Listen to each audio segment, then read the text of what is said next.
Today is special because my husband and I are cozy in my office, sipping my Christmas in a cup coffee and talking all about how men really experience the holiday season. This time of year can be magical. Twinkle lights, gatherings, traditions, meaning. And it can also come with emotional expectations and a quiet pressure to do it right. So today, we're having a heart-centered conversation about how men feel during the holidays, gift giving and emotional expectations, traditions and rituals through a male lens, and how elegant women can support connection without burning out. So pour something cozy and settle in with us. This is going to be an episode you don't want to miss. Becoming the magnificent, be empowered, strong and gracefully, with poise and elegance endlessly. I am who I was born to be. Welcome to Becoming Conversations in Elegance and Empowerment, where we explore living with purpose, grace, and confidence.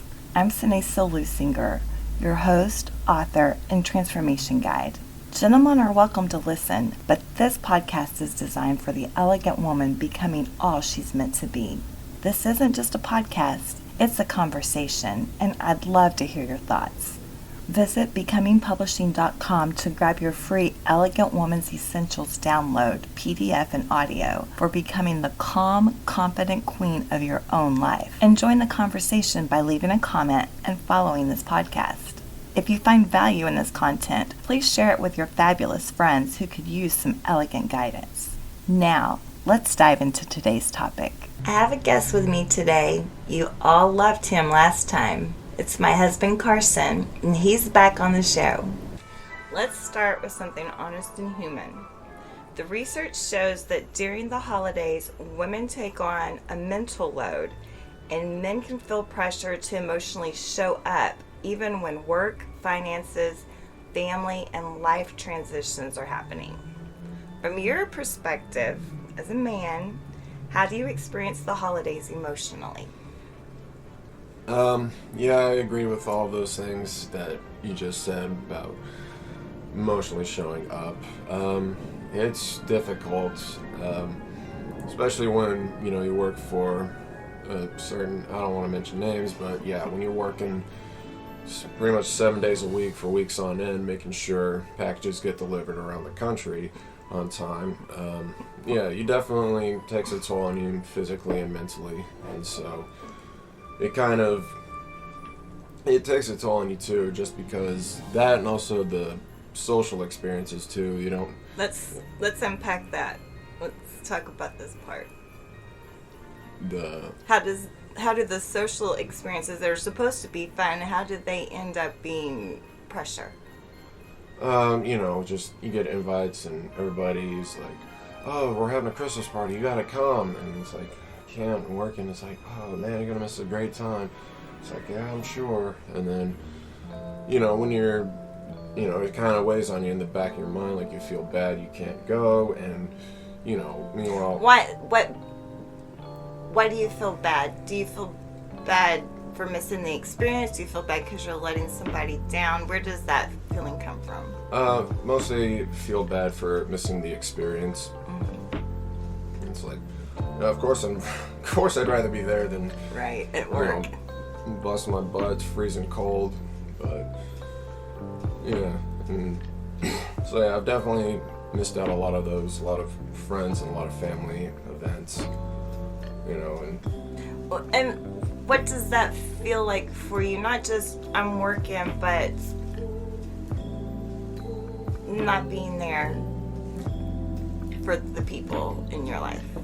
I don't know, it kind of makes me feel like an outsider, and a little bit, like they get to experience luxuries and events that I don't have the privilege of because, I gotta do what I gotta do, and so kind of that too weighs on you emotionally and mentally. It's just like you feel left out, and you feel like Christmas time comes around, it's like you feel like Rudolph, and while they're playing their little reindeer games.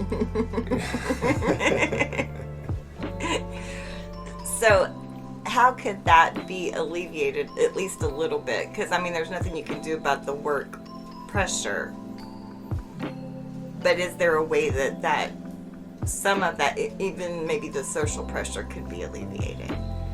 I mean, it's, you know, they know I'm working, and it's nothing personal, and so there's that element which brings me some solace, and thankfully I'm glad I work with, you know, such great people. We're all friendly and we all get along really well, and so it's, you know, even though we're not with, you know, our friends or family, and we're not doing what, you know, most people are, we, you know, we make the most of it, and so, like, you know, they bring in at least, like, you know, hot chocolate, and try to promote, you know, a sense of, you know, social belonging and stuff, like, whenever we have just, you know, downtime in between planes and takeoffs, and so it's not terrible. It's not like feeling like completely alone. I'm still with some good people, and I find comfort in that. Okay, so I know every year I drag you to stuff, but do you feel pressure to be festive even when you're drained? To be festive, like, you mean just excited? Well, like, you know how I'm always dragging you to Christmas stuff every year. Let's go to the Adolphus. Let's go to the Nutcracker. I like that. That was fun. You did? Yeah. Did you feel like I was pushing you into it? No, I mean, I want to do that too. I want to do some Christmas stuff. Like, not just, you know, attend Christmas parties, but yeah, like, do stuff around the city, see, you know, whatever's available. What kind of support helps you feel grounded? Well, obviously you're my number one cheerleader. Yes, I am. Yeah. And that, and, you know, it's just, I know that it's just temporary, and, you know, when, you know, Christmas Eve, Christmas Day comes around, things will kind of slow down and kind of resume normal, and so, yeah, Christmas Day is the biggest thing I look forward to, because and we're going to talk about traditions in a minute, so hold that thought.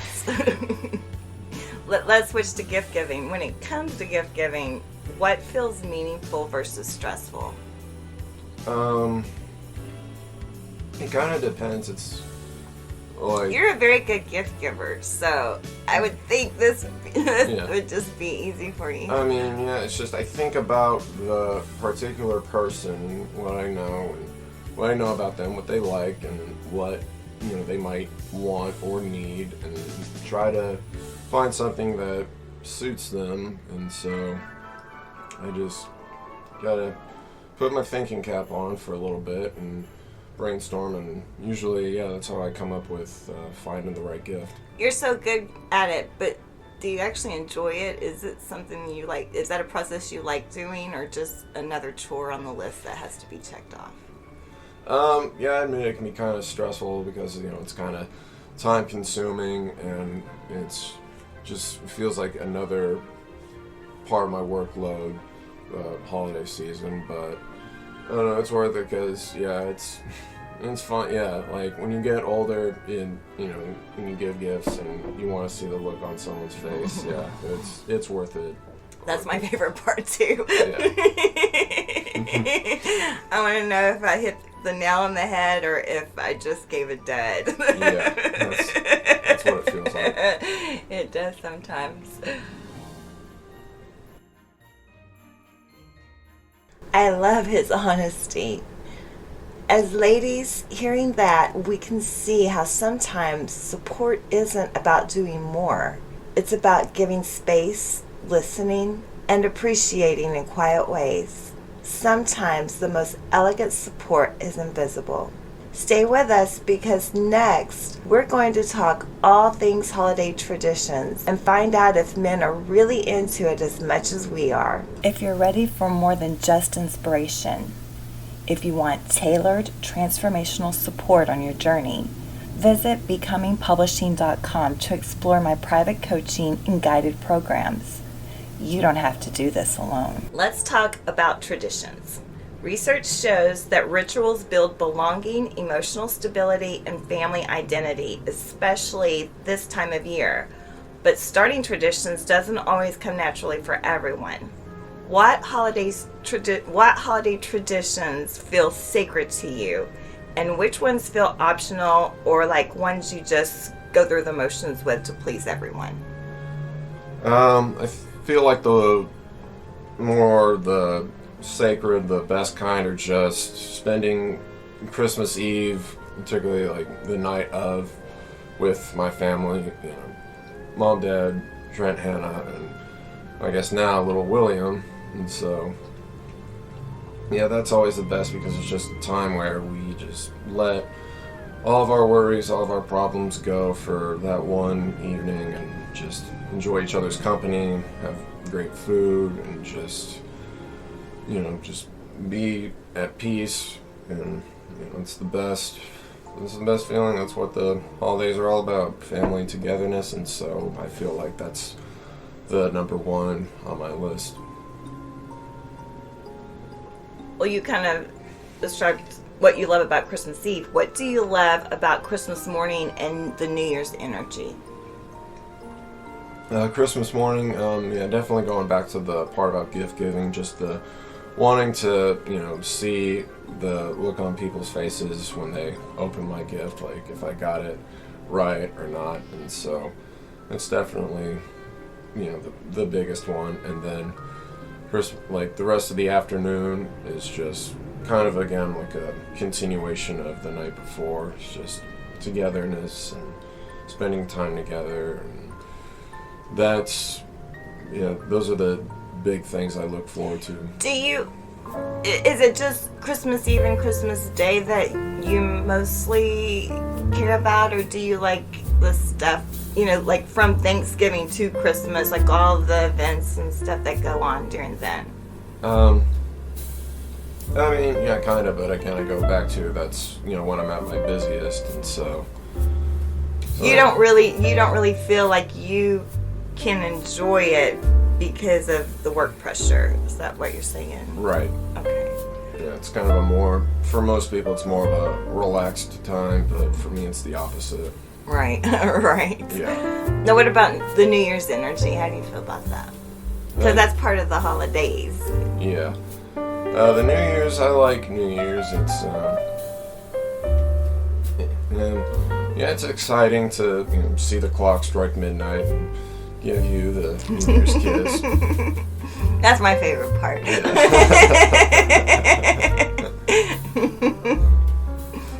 Why do you think men love rituals but they don't always initiate them? Like the holiday rituals. Like we've been talking about, the traditions and stuff. I feel like, again, that's kind of like part of like our workload, even if it's, you still have like a pretty easygoing job, but still that can take a lot of time consumption and going back to gift giving. So even if you're not in, my kind of work, it still can be time consuming and a little draining. And so I think that's part of it. And we're not good planners for the most part. I mean, the only true things men are really good at planning are bachelor parties and fantasy football drafts. Yes, they're very good at that. Yeah, I give y'all props for that. Yes, you are. I was going to say, do you, and we kind of talked about this already, but do you feel, even though you're not doing the planning, do you feel the pressure to go, and do you enjoy it even if you just go along to get along? Oh no, I enjoy being there. It's always nice to catch up with people. It's, even if like you're close with, but not like terribly close to, it's still a good time, even, no matter what. But even, and I'm not just talking about, like social gatherings, even just like the the stuff we've done, like the Nutcracker and the Christmas tree lightings and the Snoopy holiday market. I think that was your favorite, wasn't it? Yeah, I like Snoopy and Charlie Brown. Yeah, no, I like that stuff. I admit, I was kind of reluctant to see the Nutcracker, but no, it was really good, and they're very talented people. I respect what they do. I respect the work that they put into it, and so I was really impressed, and I really liked that one a lot. And but still, nothing compares to Snoopy and Charlie Brown. I'm gonna have to figure out how to top that one, but so far, I don't know if I'm gonna be able to do it. What tradition of ours means the most to you? Which we've only been together. This will be our 4th Christmas. Yeah, our 4th Christmas. But I keep going back to funny, Snoopy and Charlie Brown, watching the Peanuts special and drinking the Christmas in a cup like we're doing right now, and just. Well, we kind of fell into Christmas in a cup because we got hoodwinked with that coffee that had the Christmas tree on it that said Christmas, and there was no Christmas in there at all, so I had to make some. Yeah, I thought it was going to be a peppermint flavor. It wasn't anything. It was well, bland. I know, but I made it. You did. Yes, you did. I almost go back to wondering, it's like, maybe we just got like a bad badge, like they weren't paying attention. No, I think it was false advertising. Yeah, probably. What advice would you give to women to help them make the season special for the men in their lives? For men to make it special, I mean. Yeah, like how can a woman help her husband or her boyfriend or significant other enjoy the season more? I don't know. I mean, I think that if you're in a relationship with the right person, it kind of just comes naturally. Like, they don't really have to do anything. It's just, being, loving, being kind, which, you always are, so. Thank you. I try. Well, you do a good job. So, I think just as long as, if the relationship is good for the rest of the year, it'll be good, if not even better, at this time of year too. What do you think it is? Because I'm always saying that the holidays are magical. What do you think it is? Because haven't you noticed the season is different than the rest of the year? Like, summertime is great. There are a lot of highlights there, but Christmas is just different. Yeah, I think it's just the emphasis on family and togetherness, because there are a lot of holidays where people get together to throw a party, like Memorial Day, 4th of July, Labor Day and stuff, but those are only just one day out of the year. For Christmas, it's well over a month. The whole season. So, it used to be after they just push it back more and more. Yeah, everything is starting like in October now, even before my birthday. Yeah. I blame that's commercialism and marketing. True. No, the real stuff that happens in November and December, that's really about wanting families to be together, friends, making having good times, making good memories, and so that's definitely where what makes it special, where the magic is. Yeah, I think I agree with you on that. Well, that and all the beautiful decorations. Yeah, that too. Oh, do you have anything else to add on this topic? Nothing other than I love you. I love you too. Thank you for being on the podcast. Well, thank you for having me again. Of course. You're welcome.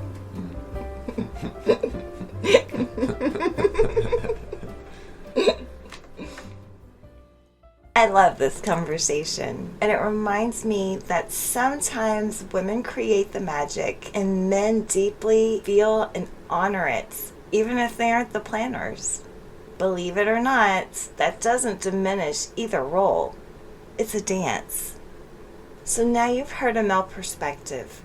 Coming up, we're going to get into the science of how men experience the holidays. Are you dreading the holidays?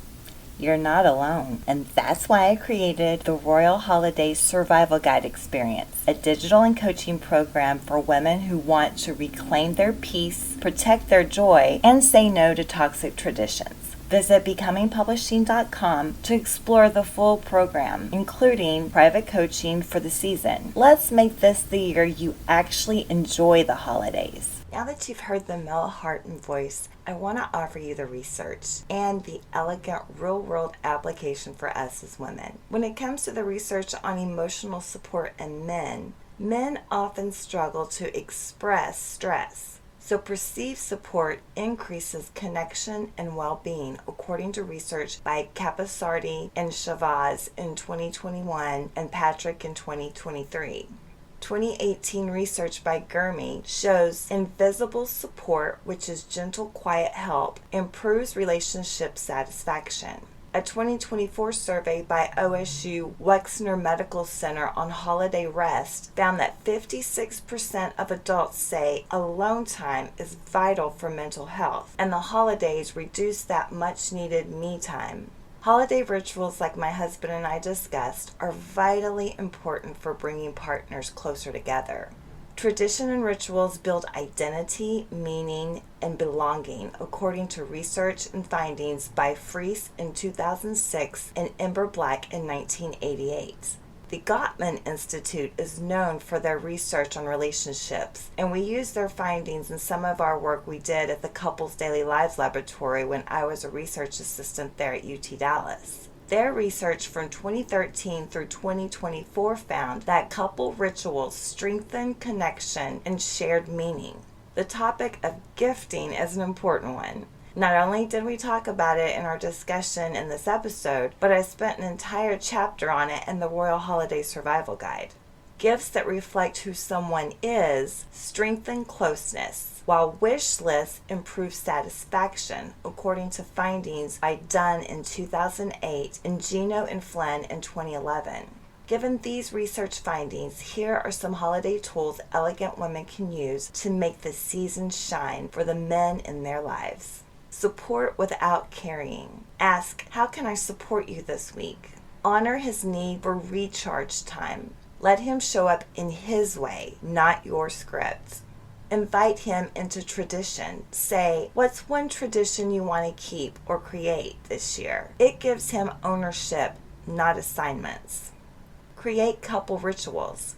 Examples of this could look like a candlelit December intentions moments, a Christmas Eve gratitude toast, a New Year's vision card ritual, or a cozy coffee and dreams morning date in January. Gift elegantly and intentionally. Offer a list of meaningful options and ask for his. Choose one sentimental and one useful item.